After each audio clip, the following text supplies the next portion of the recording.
on puisse vraiment déclarer inébranlable est mon Dieu. Qui peut vraiment confesser cela, vous qui m'écoutez dans différentes plateformes de médias sociaux, qui peut dire inébranlable est mon Dieu. Vous savez, il a dit quelque chose vraiment très profond dans le chant qui nous fait savoir que notre espoir, notre espérance est assurée.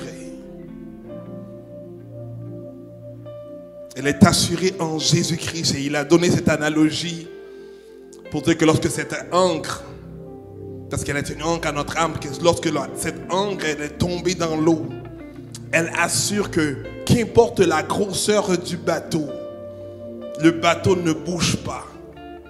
Et aujourd'hui, j'aimerais que vous sachiez que l'éternel Dieu, vous savez, des fois on ne peut pas l'imaginer parce que c'est comme un peu trop superflu ou bien c'est inimaginable, mais j'aimerais que vous imaginez que ce Dieu qui a créé l'univers, ce Dieu qui a créé tout ce que nous voyons, tout ce qui existe, c'est lui qui l'a fait. Ce Dieu qui est puissant, qui est tout puissant, que rien ne peut venir contre lui, il n'y a rien qui peut l'atteindre, rien ne peut le dévier.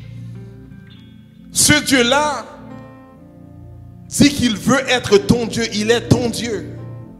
Non seulement qu'il est ton Dieu, il dit qu'il veut être ton ami. En fait, il a envoyé son fils Jésus-Christ dans le but qu'il puisse t'adopter comme son enfant. Et il te fait savoir que je suis avec toi tous les jours de ta vie. Vous savez, donc j'aimerais que vous preniez cette parole prophétique pour dire que qu'importe ma situation d'aujourd'hui, je crois en un Dieu qui est inébranlable, qui ne change pas. C'est parce que je crois en ce Dieu que je sais que ma vie est assurée. Je sais que les projets que Dieu a pour moi vont se concrétiser. C'est parce qu'il est un Dieu inébranlable que je sais que ce qui peut paraître impossible à changer, il va avoir changement. Ce qui peut paraître impossible à être concrétisé va se concrétiser parce que je crois en ce Dieu. Ce Dieu qui est l'encre de ta foi. Il te dit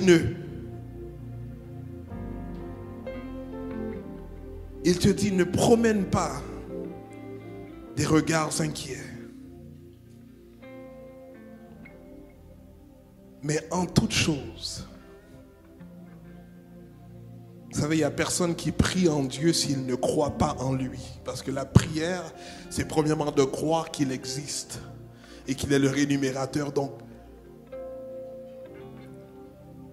il dit tout simplement crois en lui. Ne t'inquiète pas, mais crois en lui. Crois qu'il est celui qui est en mesure de faire au-delà de ce que tu penses ou que tu imagines. Alléluia. Père, je te dis merci pour cette parole. Merci pour ce moment d'adoration. Merci, Père, parce que tu nous donnes chaque semaine un avant-goût, Père, de qu'est-ce que ça va être d'être dans ta présence.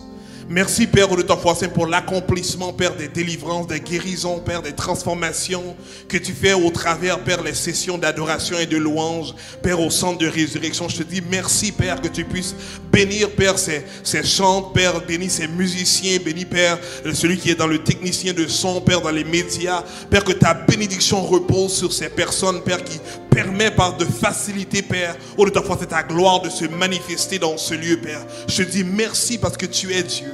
Et je te dis merci parce que nous savons, Père, que tu agis au milieu de nous. Ta parole dit, Père, que où est-ce qu'il y a 2 ou 3 qui se réunissent lorsqu'ils croient en ton nom, lorsqu'ils confessent des choses, Père, selon ta promesse, Père, tu l'accordes.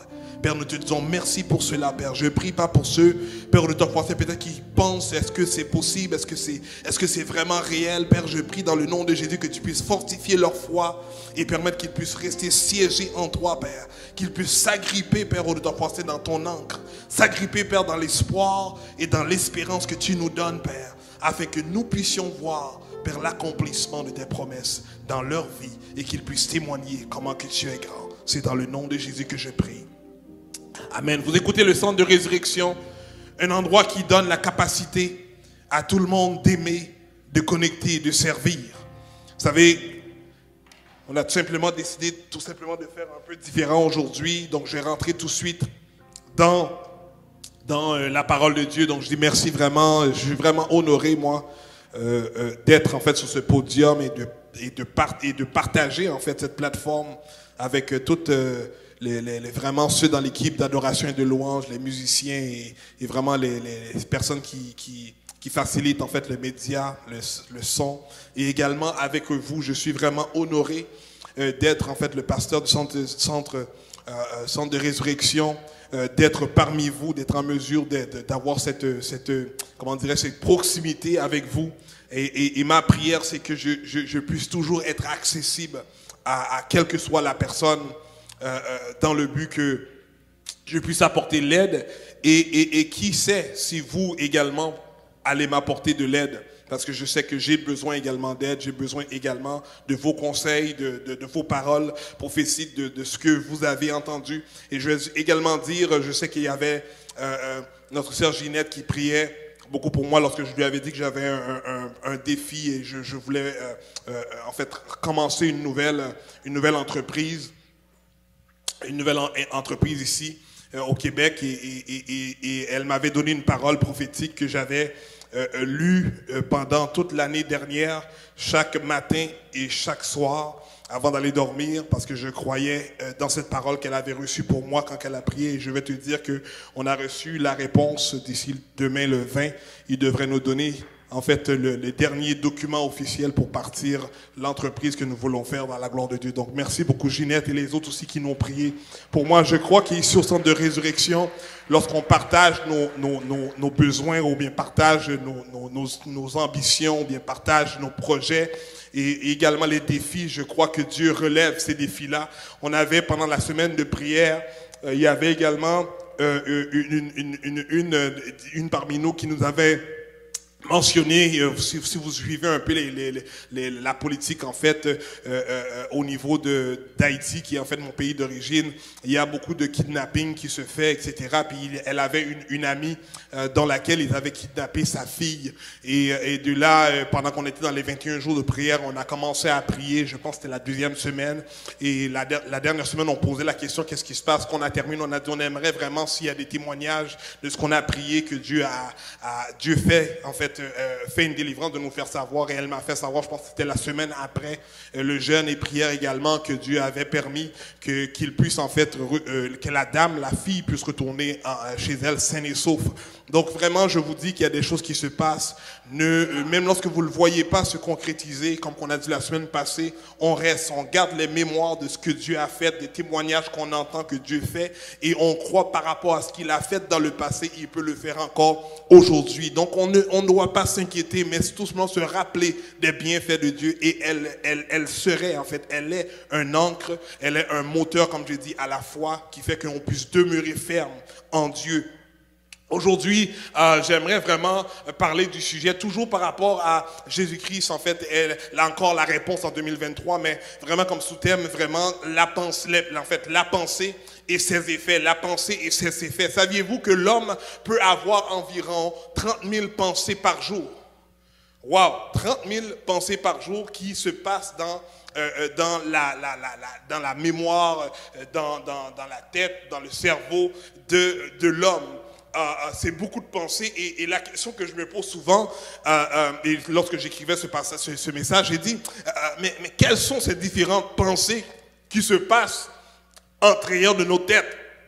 Et vous savez, ça peut être des bonnes pensées et des mauvaises pensées qui se passent. Et c'est pour ça que je pense qu'il est très important de comprendre l'aspect en fait de la pensée. J'aimerais vraiment rentrer de manière profonde, toujours dans le concept de l'homme spirituel. Et c'est pour ça que je veux bien qu'on prend la parole de Dieu et qu'on puisse nourrir l'être spirituel que nous soyons, le nouveau homme que nous sommes, et faire en sorte qu'elle puisse maintenant devenir fort dans le nom de Jésus-Christ. Parce que la Bible nous dit que l'homme spirituel en ayant au toit se bat avec en fait la chair, avec le vieil homme. Et tout le temps, il y en a un qui veut remporter la victoire. Et il y a une analogie qui dit que celui que tu vas nourrir le plus, c'est celui qui va demeurer plus fort. Donc je vous encourage à vraiment nourrir votre être spirituel afin qu'elle puisse toujours remporter sur le désir charnel, le désir du vieil homme en dedans de toi qui désire tout le temps faire ce qui est contraire à la volonté de Dieu. Il est très important de comprendre l'importance de la pensée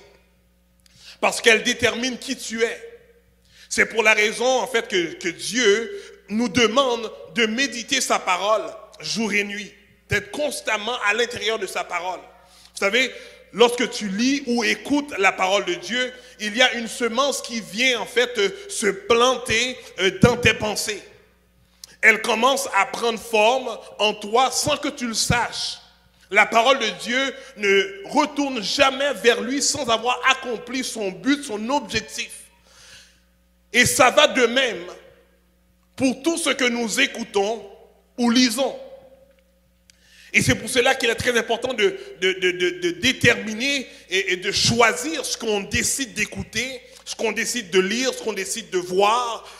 Parce qu'il y a très souvent, surtout aujourd'hui, le monde, je dirais, j'essaie de trouver le mot en français, en anglais c'est entertainment, et veulent vraiment, ils ont comme si qu'ils ont compris quelque chose.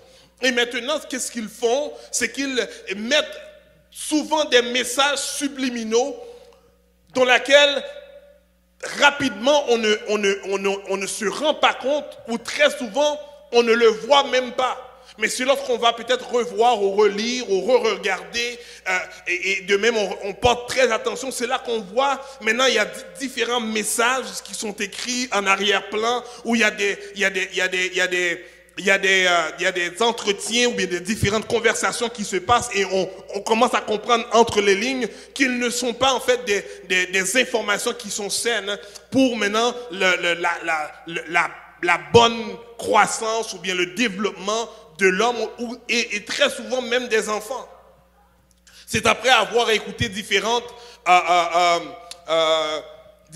pas émissions, mais différentes, le terme, j'oublie en fait ce terme-là, je ne sais pas pourquoi, documentaire au niveau même de Walt Disney. Lorsque tu vas écouter les différents films dans les séries en fait de Disney, vous allez voir qu'il y a beaucoup de messages subliminaux et qui va faire en sorte que aujourd'hui les médias décident en fait de passer des messages, de passer des messages qui va permettre à l'éducation des enfants qui grandissent dans ces sociétés à avoir maintenant une certaine mentalité, certaine manière de voir les choses parce qu'ils commencent à voir ou à lire des choses dès leur jeune âge. Donc ça devient maintenant, avec des âges, ça devient normal. Mais c'est des choses qui ne devraient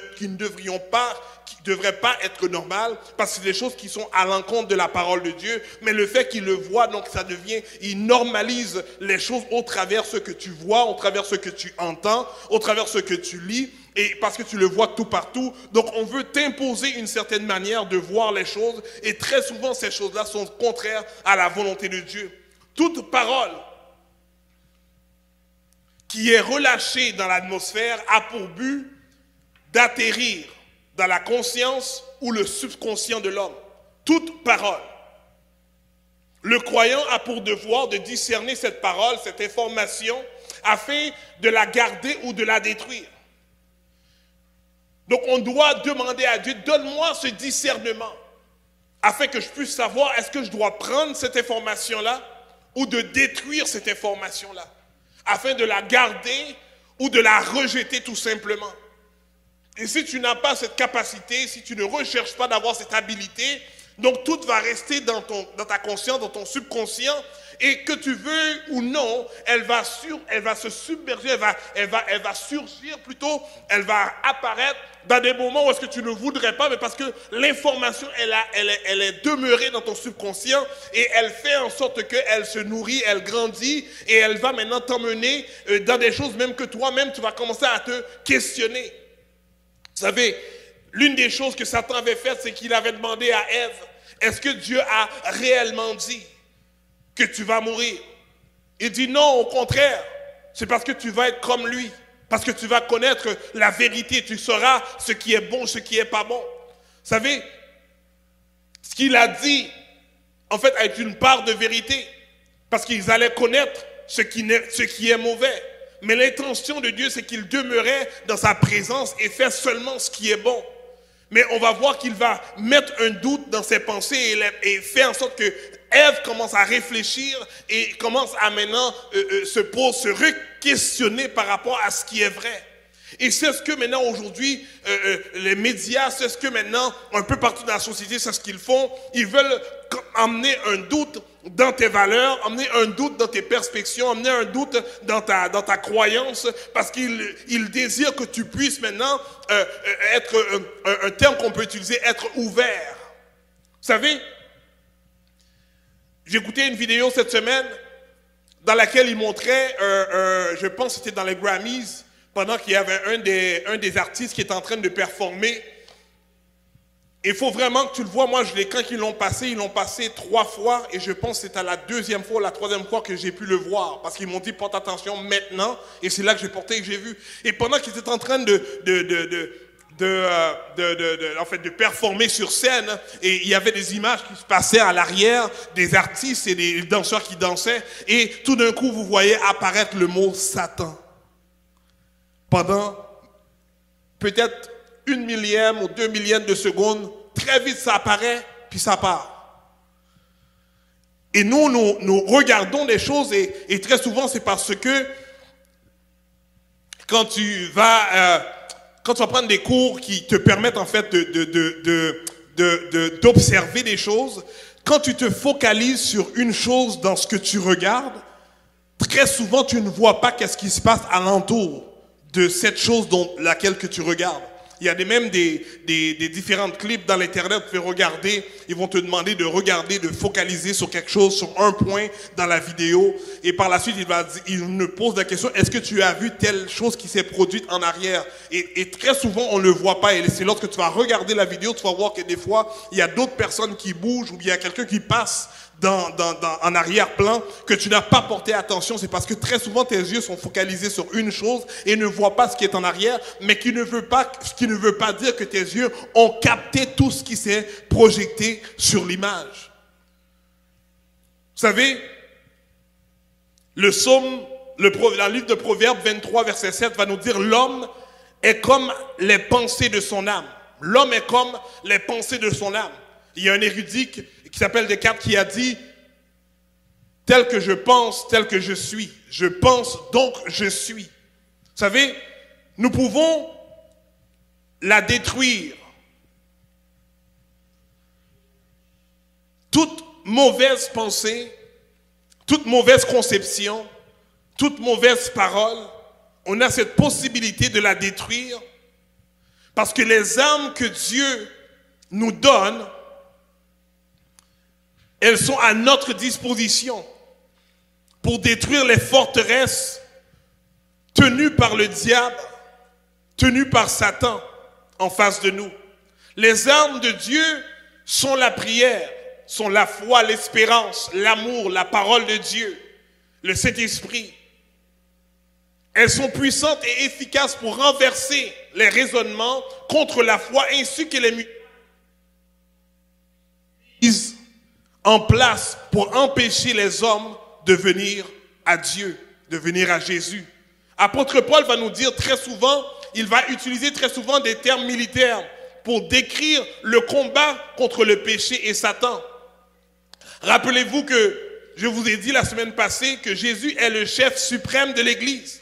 Donc, même nos pensées doivent lui être soumises dans n'importe quelle circonstance. Vous savez, dans le livre de Romains 12, le verset 2, il va nous dire: ne vous conformez pas au siècle présent, mais soyez transformés par le renouvellement de l'intelligence, afin que vous discerniez quelle est la volonté de Dieu, ce qui est bon, agréable et parfait. Vous savez, on est très important ce passage. Il va dire de ne pas nous conformer. Et si on ne voit pas nous conformer, c'est parce que dans un premier temps, on sait dans quoi qu'on doit se conformer. Si on ne peut pas discerner il est très difficile de ne pas vouloir faire le mal si on ne sait pas si cette chose est mal. Et de même par rapport à ce qui est bien. Donc elle dit que on ne doit pas se conformer, mais on doit se laisser transformer par le renouvellement de l'intelligence. Lorsqu'on parle de renouvellement de l'intelligence, on parle du savoir, on parle de la connaissance, de la parole de Dieu. On doit savoir que même lorsqu'on accepte Jésus-Christ comme Seigneur et Sauveur dans notre vie, on doit être adonné à la lecture, la méditation de la parole de Dieu parce que c'est elle qui va emmener cette transformation dans notre intellect et qui va faire en sorte que nous puissions faire les choses qui sont bonnes, agréables et parfaites. Vous savez, la bonne nouvelle nous révèle, lorsque je parle de la bonne nouvelle, on parle de l'évangile, on parle de la parole de Dieu du Nouveau Testament, en fait, nous révèle la vérité à propos de Christ. Et celle-ci nous transforme à mesure que nous en comprenons le sens et que nous l'appliquions.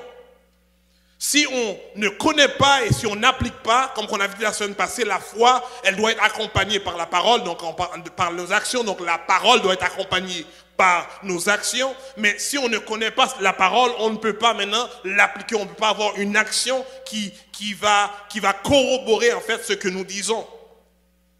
Vous savez, dans notre vie, il est très important de donner notre vie à Dieu. Et c'est le fait de lui laisser le droit d'intervenir dans notre vie comme beau lui semble. Il recherche à avoir une intimité avec nous, une relation intime. Plus notre compréhension s'approfondit, plus que l'Esprit nous aide à changer. Notre transformation se fait en fait à l'image de Christ et s'opère de manière progressive. Vous savez, le livre de 2 Corinthiens 3, verset 18 va dire « Nous tous, le visage découvert, contemplons comme dans un miroir la gloire du Seigneur. Par contre, nous sommes transformés en la même image, l'image du Seigneur, de gloire en gloire, comme par le Seigneur, l'Esprit. » Donc, on sait que lorsque nous cherchons, lorsque nous méditons, lorsque nous lisons cette parole et que cette parole vient faire cette semence, vient se planter à l'intérieur de nous, inconsciemment, nous devons savoir qu'elle commence à faire effet, elle commence à nous transformer, et elle commence à nous emmener à ressembler de plus en plus à Christ. Le but est de nous emmener à être transformés à son image et à sa gloire. Donc Dieu nous appelle à lui ressembler, non seulement par rapport à son image, mais également par rapport à sa gloire. Celui qui se soumet coopère volontairement avec quelqu'un. Et Dieu nous demande de nous soumettre à lui. Donc premièrement, on doit se soumettre par amour et respect pour Dieu. Deuxièmement, on doit se soumettre par amour et respect pour l'autre. Donc la Bible nous demande non seulement de se soumettre à Dieu, mais également de se soumettre mutuellement. Ça fait dans le livre de Philippiens 4, versets 12 et 13, va nous dire « Je sais vivre dans l'humiliation et je sais vivre dans l'abondance. En tout et partout, j'ai appris à être rassasié et à avoir faim, à être dans l'abondance et à être dans la disette. » Mais dans le verset 13, va nous dire « Je puis tout par celui qui me fortifie. » Vous savez, lorsque tu lis la parole de Dieu, tu te rends compte que lorsqu'on avait, j'ai dit plusieurs fois dernièrement, que très souvent on a tendance à croire que lorsque j'accepte Jésus-Christ, tout doit aller bien, ou bien tout doit bien aller, ou bien je dois vivre une vie en rose, etc. Mais par contre, j'ai dit qu'on continue à vivre et la vie vient avec toutes ces calamités, toutes les circonstances. Et malgré que nous vivons soit dans l'humiliation, ou bien qu'on vit dans l'abondance, qu'on vit maintenant, on est rassasié ou bien qu'on a faim ou bien qu'on est dans l'abondance de la disette, on doit avoir cette conviction à cause qu'on lit cette parole de Dieu. Elle nous fait comprendre que malgré la circonstance dans laquelle je suis, je crois que je suis quand même cet homme qui a cette capacité-là, qui peut maintenant être en mesure de passer au travers parce que j'ai un Dieu avec moi qui me fortifie. Donc c'est pour cela qu'on peut se relever, on peut s'édifier, on peut se fortifier et maintenant s'agripper à la parole de Dieu et dire que les circonstances ne vont pas déterminer ma finalité, mais au contraire c'est la parole de Dieu qui va déterminer mon futur. Vous savez, j'aimerais lire pour vous 2 passages concernant la pensée. L'un dans le livre de 2 Corinthiens 10, verset 5, et le deuxième dans le livre de Philippiens 4, verset 8. Premièrement, dans 2 Corinthiens 10, verset 5 va dire « Nous renversons les raisonnements et toute hauteur qui s'élève contre la connaissance de Dieu et nous amenons toute pensée captive à l'obéissance de Christ. » Deuxième passage va nous dire « Au reste, frères, que tout ce qui est vrai, tout ce qui est honorable, tout ce qui est juste, tout ce qui est pur, tout ce qui est aimable, tout ce qui mérite l'approbation, ce qui est vertueux et digne de louange, soit l'objet de vos pensées. » Maintenant, lorsqu'on prend ces paroles, ces deux passages-là, il est très important de retenir. Lorsqu'on dit, exemple, qu'est-ce qui doit être dans mes pensées, à quoi je dois penser, comment que je dois discerner qu'est-ce qui doit être et qu'est-ce qui ne doit pas. Ici, elle nous fait savoir qu'est-ce qui doit être dans nos pensées dans le livre de Philippiens, mais dans le livre de Corinthiens, elle nous fait savoir maintenant qu'est-ce qu'on doit faire lorsqu'on veut rejeter en fait une parole qu'on ne veut pas qui demeure dans nos pensées. C'est pour cela que même lorsque tu étais jeune, on a dit des choses sur toi que peut-être que tu crois ou bien que tu as cru et maintenant tu veux t'en défaire, ou bien que les professeurs, ou bien quel que soit qu'on ne pense pas de bien de toi, mais même toi des fois, tu peux même avoir une mauvaise pensée de toi-même. Tu as maintenant cette autorité, Dieu te donne cette autorité de la prendre et de la rejeter dans le nom de Jésus et de déclarer des choses contraires et bénéfiques pour ta vie afin que tu puisses vivre pleinement dans ce que Dieu a pour toi. Vous savez pourquoi doit-on filtrer nos pensées? D'après ces deux passages que je viens de lire. Voici, je vais vous lire 7 raisons. C'est parce que, premièrement, ta vie en dépend. Dans le livre de Proverbes 4, verset 23, il dit « Avant tout, prends garde à ce que tu penses au fond de toi-même, car ta vie en dépend. » Ta vie dépend de ce que tu penses. Et si je veux maintenant que ma vie soit propice à la réalisation de ce que Dieu veut pour moi, je dois maintenant constamment mettre dans mes pensées les pensées de Dieu afin de vivre pleinement ce que Dieu veut pour moi. Deuxièmement, Dieu n'aime pas les mauvaises pensées. Dans Proverbe 15, verset 26, il dit « Les pensées mauvaises sont en abomination pour le Seigneur. Les paroles rebelles, les paroles belles sont pures. » Donc très important de savoir si les paroles mauvaises sont en abomination pour l'Éternel. Donc à combien plus forte raison que lorsqu'il y a une mauvaise parole qui rentre dans ma tête, qui veut rentrer dans mes pensées ou bien qui constamment que je réfléchis, je peux maintenant la prendre et la détruire et l'envoyer et dire tu ne demeures pas dans mes pensées dans le nom de Jésus-Christ. Vous savez, troisièmement, c'est pour discerner la volonté de Dieu. Dans Romains 12, verset 2, il dit, ne vous conformez pas, comme je l'ai dit tantôt, aux habitudes de ce monde, mais laissez Dieu vous transformer et vous donner une intelligence nouvelle. Vous pourrez alors discerner vous pouvez discerner ce que Dieu veut, ce qui est bien, ce qui est agréable et ce qui est parfait. Très important ici, il dit que laisse-nous transformer et laisse Dieu nous donner une intelligence nouvelle. On doit être à la recherche constamment des informations nouvelles que Dieu veut nous donner. Parce que c'est elle qui va permettre de nous balancer dans le concept maintenant de mindset, de notre mentalité, à savoir que je veux commencer à penser comme que Dieu pense et non penser comme que je pensais auparavant. Je veux commencer à penser comme que Dieu pense. Je veux penser de moi comme que Dieu pense de moi. Je veux me voir comme que Dieu me voit. Je veux faire des choses comme que Dieu me voit faire des choses et non maintenant constamment penser à les choses. Peut-être très souvent, si vous êtes comme moi, des fois, j'ai tendance à penser à toutes les raisons possibles qui peuvent m'empêcher d'atteindre un objectif. Et très souvent, je me dis, mais pourquoi que je dois penser à toutes les 1000 raisons qui peuvent m'empêcher d'atteindre l'objectif et je ne peux pas seulement maintenant rejeter ces pensées-là et garder seulement la pensée que Dieu dit qu'il y a un projet pour moi de prospérer, un bon avenir pour moi. Vous savez, il est très souvent facile, comme dans la vie commune, premièrement de se rappeler le plus souvent de ce que les gens font qui sont mauvais envers toi, que plutôt que ce que les gens font qui sont bonnes. Très souvent, on se rappelle plus souvent des choses négatives.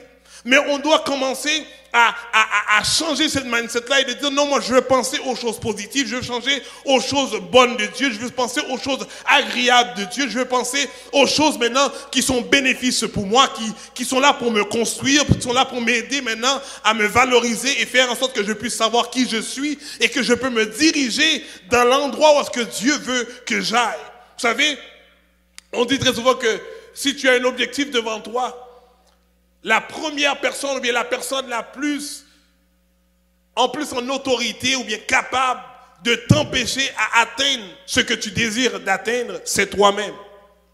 Et c'est pour cela que tu dois apprendre maintenant à avoir la pensée que Dieu a pour toi et de l'infiltrer en dedans de toi, de la mettre dans ta conscience, dans ton subconscient et faire en sorte qu'elle puisse demeurer, qu'elle puisse s'asseoir, qu'elle puisse coucher, qu'elle puisse demeurer là et que chaque jour tu puisses maintenant te rappeler de ce que Dieu dit, de ce que Dieu t'a donné, des paroles que Dieu t'a inspirées et faire en sorte que tu puisses avancer vers l'avant dans le but de voir la concrétisation de ce que Dieu veut pour ta vie. Vous savez, dans le quatrièmement, c'est les pensées sont égales ou les pensées, c'est le début de toute action. Si tu ne penses pas à quelque chose, très souvent tu ne vas pas faire cette chose.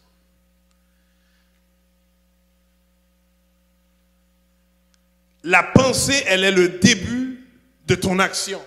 Avant même que tu vas agir, tu as premièrement pensé. Et c'est pour cela qu'il est très important de mettre dans nos pensées les paroles de Christ. Parce qu'elle va t'aider à te canaliser, à te recalibrer dans le but que tu puisses maintenant puisses appliquer des actions, puisses mettre en place des processus qui va te permettre d'atteindre des objectifs dont tu voudrais atteindre, qui sont en alignement avec la parole de Dieu. Vous savez, une personne qui, on dit tout le temps, c'est pour ça qu'il y a dans le contexte de loi, on parle en fait de ce qui est prémédité et non prémédité. Ce qui a été planifié, ce qui a été déjà, on a détaillé la manière dont on voulait que la chose se fasse. Et à l'autre, c'est juste parce que sur le fait, mais on a pensé à le faire et on l'a fait. Mais il faut savoir qu'avant de faire une action, on y a pensé. Dieu avait dit à Caïn, il dit que le péché est à ta porte. Assure-toi qu'elle ne puisse pas prendre le contrôle. Et lorsqu'il parlait à Caïn, c'est parce qu'il voyait en dedans de Caïn le désir de vouloir faire du mal à son frère. Et par la suite, la Bible nous fait savoir que Caïn, même lorsqu'il a reçu cette parole, ça ne l'a pas empêché d'aller accomplir ce qu'il a désiré faire et de tuer son frère. C'est parce lorsque Dieu lui a dit ça, il n'a pas pris en gage ou bien il n'a pas pris au sérieux, il n'a pas maintenant décidé de mettre dehors ce qui était dans ses pensées, mais il a nourri cette pensée et qui a fait en sorte qu'il a accompli ce qu'il désirait premièrement dans ses pensées. Aujourd'hui, j'aimerais vous encourager à mettre dans vos pensées des choses qui sont bonnes, qui sont agréables et qui sont parfaites. Vous savez, dans le livre de Matthieu 15, verset 19, va dire, car de son cœur viennent les mauvaises pensées qui lui poussent à le tuer, commettre l'adultère, vivre dans l'immoralité, voler, prononcer de faux témoignages et de dire du mal des autres. Et il y a un autre verset dans le livre de Proverbes 18, verset 2 dit, ce n'est pas à l'intelligence que l'insensé prend plaisir, c'est à la manifestation de ses pensées. Vous devrez comprendre que l'homme est une pensée. Dieu a pensé et de là il a dit et l'homme a existé. La création, elle est une pensée. Elle a été dans la pensée de Dieu et Dieu a dit et de là elle a été créée. Donc ce que nous faisons est premièrement penser. Et c'est pour cela qu'il est très important de savoir à quoi que je pense. Qu'est-ce qui est dans mes pensées? Et très souvent, on va voir ce que nous regardons, ce que nous lisons, ou ce que nous, dans l'environnement que nous sommes. Vous allez voir que plus que je regarde ou que je lis quelque chose, plus que tu vas voir qu'elle demeure dans tes pensées. Vous ne savez pas si vous avez fait cette expérience comme moi, qui aime regarder des téléséries. Et si tu regardes la télésérie une journée par semaine, on dirait qu'après 2-3 jours, elle n'est même plus dans ta pensée. Mais si tu commences à la regarder à chaque jour, ou bien si tu en regardes 2 émissions, 3 émissions, 4 émissions chaque jour, tu vas voir que tu vas commencer à penser, même quand tu vas dormir, tu vas y rêver, tu vas te réveiller, tu vas penser qu'est-ce qui va arriver, qu'est-ce que tu devrais faire. Tu vas commencer à avoir plein de scénarios dans ta tête. Pourquoi? Parce que c'est ce que tu es en train de nourrir tes pensées. Et c'est de même que Dieu veut que tu fasses avec sa parole, que tu puisses être constamment dans sa parole, qui fait en sorte qu'à tous les moments, les pensées de Dieu que tu as mis dans tes pensées vont maintenant surgir, vont maintenant venir dans ta pensée, dans ta conscience, et fait en sorte que tu vas savoir, est-ce que c'est bon, est-ce que c'est pas bon, est-ce que c'est bien, est-ce que ce n'est pas bien, est-ce que c'est agréable, est-ce que c'est parfait. Vous savez, cinquièmement, c'est parce que la pensée, les pensées et les caractères marchent ensemble. Dans Ésaïe 32, verset 8, il dit « Mais l'homme, au noble cœur, n'a que de nobles pensées. Et il n'intervient que pour de nobles causes. »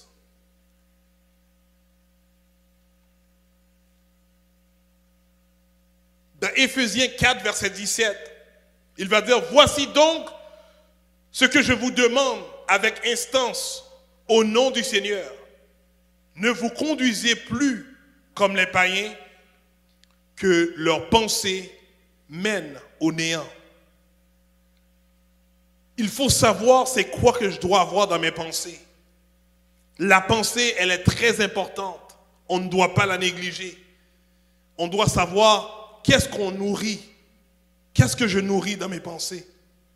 Vous savez, sixièmement, les pensées pensent, les mauvaises pensées éloignent l'homme de Dieu. Dans Jérémie 4, verset 14, il dit, si tu veux être délivré, nettoie ton cœur de sa méchanceté. Jusqu'à quand resteras-tu habité par de mauvaises pensées? En d'autres termes, si tu veux être délivré, commence à filtrer, commence à nettoyer tes pensées. Ça va t'emmener dans une autre direction. Et septièmement, les pensées se dévoilent rapidement. Dans Proverbe 20, le verset 5, il dit « Les pensées de l'homme sont cachées comme des eaux souterraines. Une personne intelligente sait les faire apparaître. » Aujourd'hui, j'aimerais qu'on puisse vraiment prendre conscience que les pensées sont très, très, très importantes. On doit commencer à y réfléchir d'une manière particulière pour dire, c'est qu'est-ce qui se passe dans mes pensées, à quoi que je pense, à quoi que je réfléchis. Vous savez, le psaume 119, le verset 11 va nous dire, je garde ta parole tout au fond de mon cœur pour ne pas pécher contre toi. Vous savez, en ayant la connaissance de la parole de Dieu, ça nous aide à bien nous comporter. Ça nous aide en fait à plaire à Dieu, à faire la volonté de Dieu. Ça nous permet maintenant d'aiguiser notre discernement, à savoir qu'est-ce que je dois faire et qu'est-ce que je ne peux pas faire. Vous savez, dans les pensées, c'est très important. Parce que même, comme j'ai dit, même Dieu fonctionne par la pensée. Et on va voir que lorsque Dieu avait parlé à Jérémie, dans le 29e livre, le 11e verset, il dit, « Je connais les projets que j'ai formés sur vous, dit l'Éternel, projets de paix et non de malheur, afin de vous donner un avenir et de l'espérance. Ici, lorsqu'on prend ce texte et on dit « Je connais les projets que j'ai formés pour vous », en d'autres termes, je connais les pensées que j'ai pensées pour toi. Je connais les projets que j'ai en tête pour toi. Donc il réfléchit, il pense à cela et Dieu veut l'exécuter maintenant dans ta vie. Mais il te demande maintenant de te canaliser, de venir en lui, de demeurer en lui, et de marcher par lui, dans le but que tu puisses voir vraiment éclore tous ces projets que Dieu a mis déjà en place pour toi, pour ton avenir et pour ton espérance. Donc même Dieu fonctionne avec des projets, avec des pensées. Et on doit constamment penser, on doit réfléchir. On doit savoir aujourd'hui je suis ici, demain où est-ce que j'aimerais être? Qu'est-ce que j'aimerais accomplir? C'est quoi tes ambitions? C'est quoi tes réalisations? Qu'est-ce que tu veux voir changer? Qu'est-ce que tu veux voir améliorer? Tu dois maintenant constamment le mettre dans tes pensées et de voir comment que les actions vont se mettre en place dans le but maintenant de voir ce changement à long terme de manière progressive. Et lorsque tu gardes maintenant cela dans tes pensées, ça fait en sorte que tu peux siéger, tu peux te tenir sur Dieu, comme j'ai mentionné au début par rapport au dernier chant qu'on a chanté, que nous croyons en un Dieu qui est inébranlable parce qu'il est l'encre de notre âme. Et lorsqu'il est cette encre de notre âme, c'est parce que on doit savoir qu'est-ce que Dieu dit. Parce que les pensées, c'est par rapport à qu'est-ce qu'une personne, comme j'ai dit, une personne dit, par rapport à qu'est-ce que nous lisons, qu'est-ce que nous écoutons. Donc c'est quoi que tu écoutes, c'est quoi que tu lis, c'est quoi que dans quoi que tu es, qu'est-ce que tu regardes?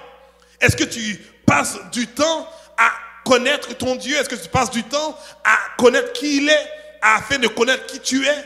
Est-ce que tu passes du temps pour vraiment te laisser transformer par cette parole, par cette nouvelle intelligence qu'il veut mettre en dedans de toi et faire de toi cette nouvelle créature parfaite qu'il désire que tu sois ici sur la terre et accomplir ses desseins et vraiment ses plans de bonheur? Vous savez, on doit se poser la question, où est-ce que je suis? Qu'est-ce que je fais? Qu'est-ce que je pense? Où est-ce que je veux partir? Qu'est-ce que je veux réaliser? Comment je me vois? Qu'est-ce que je vois que Dieu veut faire avec moi? Où est-ce que Dieu veut m'emmener demain ou bien l'année prochaine? C'est quoi mes objectifs courts à long terme? C'est toutes des choses qui demeurent dans tes pensées. Et lorsque tu vas le nourrir avec la parole de Dieu, lorsque tu vas le nourrir avec la connaissance de Dieu, avec l'intelligence nouvelle que Dieu veut mettre en toi, ça fait de toi maintenant que cet homme que tu dois être se développe, maintenant se dirige maintenant dans la direction dans laquelle Dieu veut que tu ailles, afin que tu puisses voir non seulement Dieu en toi, mais que tu puisses voir la réalisation de ce que Dieu peut faire au travers toi. Et c'est ça que j'aimerais vous faire comprendre que lorsqu'on garde la parole de Dieu dans nos pensées, ça fait en sorte qu'il n'y a rien qui peut nous arrêter. Il n'y a rien qui peut nous empêcher d'atteindre un objectif dans lequel nous voulons atteindre lorsqu'elle est en alignement avec la parole de Dieu. Qu'importe la situation, qu'importe le moment, la saison, on croit que Dieu est avec nous et on peut atteindre cet objectif. Vous savez, dans le livre de 2 Corinthiens 12, verset 9, il dit, il m'a dit, ma grâce te suffit, car ma puissance s'accomplit dans la faiblesse. Il dit, je me fortifie donc bien plus volontiers dans mes faiblesses, afin que la puissance de Christ repose sur moi. Vous savez, des fois, on peut se voir, on s'évalue. Vous savez, l'homme, naturellement, s'évalue. Et maintenant, des fois même, on a tendance à vouloir se comparer, bien que ce n'est pas la chose à faire, ce n'est pas une bonne chose à faire. Mais des fois, on se voit et on se voit faible, on se voit pas en mesure, on se voit pas capable, on se voit vraiment pas avec cette force, cette capacité d'atteindre ou d'être là, ou bien d'aller dans cette direction. Mais la Bible nous fait comprendre que Dieu se manifeste volontiers dans ta faiblesse.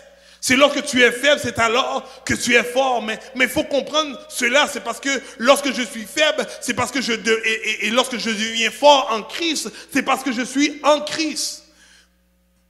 C'est parce que je suis en Christ, je suis dans les pensées de Christ, je suis dans l'identité de Christ en moi, et ça fait en sorte que je peux maintenant aller au-delà de ce que je pense, ce que j'imagine, parce que c'est Dieu qui est en moi, et le fait que je suis dans sa présence, je suis constamment en train de le rechercher et de l'adorer et de demeurer en lui. Il est en mesure maintenant de faire des choses extraordinaires, même lorsque je suis faible, parce qu'en vérité, ce n'est pas ma force qui va accomplir ces choses, mais c'est Dieu en moi qui l'accomplira.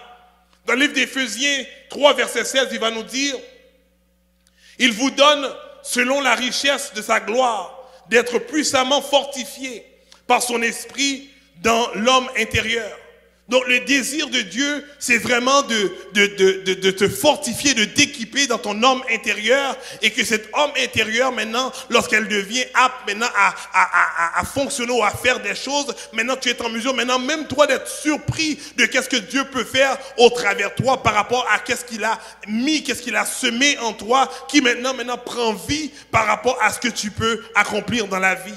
Et dans le dernier verset que j'aimerais lire avec vous aujourd'hui, c'est dans le livre de Colossiens 1, verset 11, qui dit « Dieu vous fortifiera pleinement à la mesure de sa puissance glorieuse, pour que vous puissiez tout supporter et persévérer jusqu'au bout avec joie. Et cela avec joie. » Donc Dieu te donne non seulement cette capacité, non seulement cette autorité qu'il y a en dedans de toi, mais il te dit que aussi longtemps que tu demeures dans ma présence, et demeurer dans sa présence, c'est demeurer en lui, demeurer dans l'adoration, demeurer dans la prière, demeurer dans la lecture de la parole. Il dit que je suis en mesure maintenant de te fortifier, de te faire être cette personne que tu ne penserais même pas être.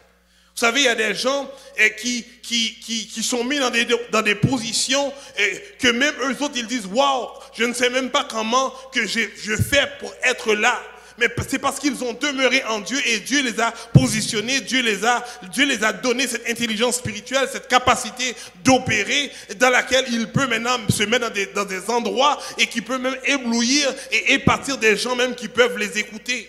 Vous savez, même les disciples ont été dans des circonstances que même les hommes érudits à l'époque ont dit, mais ce n'était pas, lorsqu'ils parlaient des disciples de Dieu, ce n'est pas des hommes en fait illettrés, des hommes même pas avec beaucoup de connaissances. Comment se fait-il qu'ils peuvent parler avec ce langage?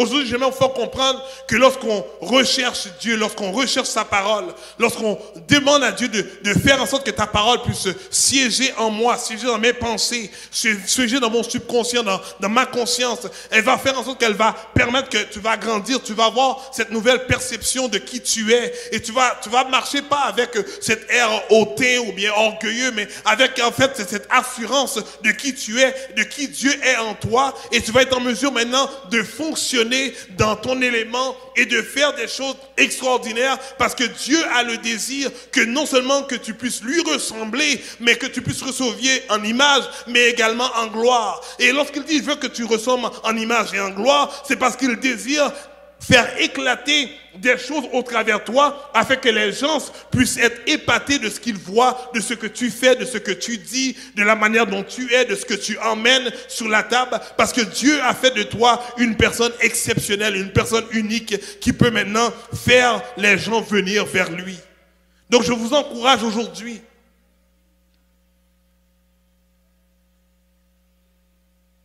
à filtrer ce qu'on laisse pénétrer nos pensées, et de rechercher à avoir ces discernements, à savoir quelles sont les choses que Dieu désire que j'aie, et quelles sont les choses que Dieu ne veut pas qui demeurent dans mes pensées.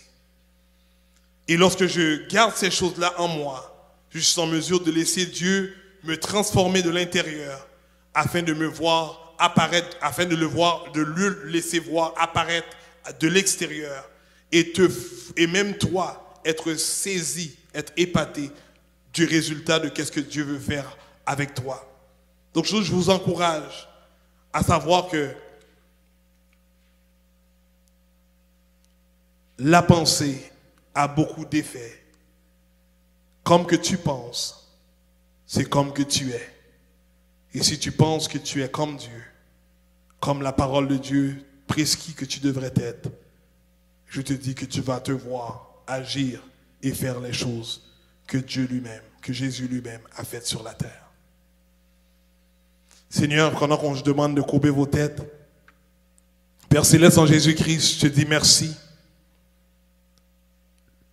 Merci, Père, parce que tu as semé ta parole, Père, dans nos pensées.